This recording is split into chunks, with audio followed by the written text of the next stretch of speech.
No, definitely. And then it's kind of this weird battle where like I could see a world where the exchanges, the current way we do it, just survives and stays relevant versus maybe everything switches over to NFT exchanges and everything is an NFT, and then it's all being swapped within its own self. It's Yeah, your Carfax, right? You have an NFT to prove that your car's done a certain amount of things. Your deed to your car or your house or whatever. The actual ownership thing. All of those, you can pretty much turn into an NFT, and then people can't forge them, right? And so, just something simple like that is a pretty good use case. no, definitely. And then you also have the financial entities as well, which is a pretty interesting. Like imagine that we we end up having brand new auctions for HSIs or something like that, or we end up having different terms, and these get bought and sold on Mintra, or get bought and sold on OpenSea, or on Yep. one of these other platforms and stuff, and it generates a lot of volume. That's stuff like basically anything that can be financialized and NFT can be traded and stuff. So it's just one part of the thing we're just keeping a closer eye on now, because it could be a really big, really big idea, but it is more on the risky side. But it's like the thing is you have to get educated before you do anything with it. You might find out, you know what, I know now what to look for, but I'm waiting for the certain opportunity and I'll wait. And that's perfectly okay because you're obviously investing in coins where it's more liquid and you make money. But there's these huge opportunities where, like, I mean, I will say it's hard to pinpoint it, but I've heard of more people personally that like kind of hit it with NFTs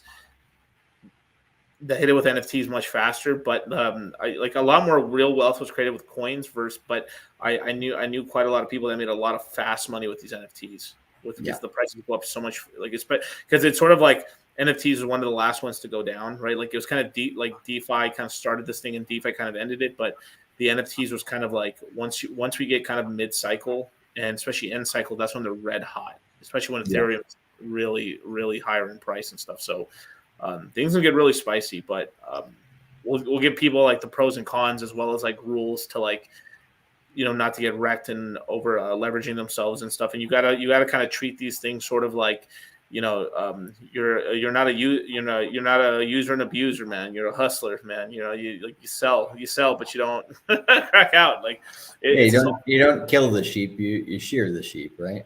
yeah. You Well, I make don't know. like, I mean, it's the same metaphor, right? But like basically, like the NFT space, there's so many people doing like it is very much like this 2017 crypto phase. There's people wash trading, doing stupid shit. Yeah. But like if they just created a product or a service that could last long term, right? It's the same thing with the coin project, right? You don't, as an owner or like a what do you call it, a builder of a coin, you don't sell all of your coins at the top of the market because you kill your own project, right? You take profits bit by bit here, and let it come back and let the community grow. So I guess that's what I mean by that. Yeah, it's kind of like what'll end up happening is that let's just say you really like this video game in the NFT space or in the GameFi space, and then you just end up like hodling everything down, and then the game just loses some interest in the bear market, and you're like, holy shit, what did I profit take? And it's just like you gotta be Bitcoin, and also you gotta take profits, and then if you do have a utility for it, you keep that, but like you have to be careful. You gotta make hay with them where you can.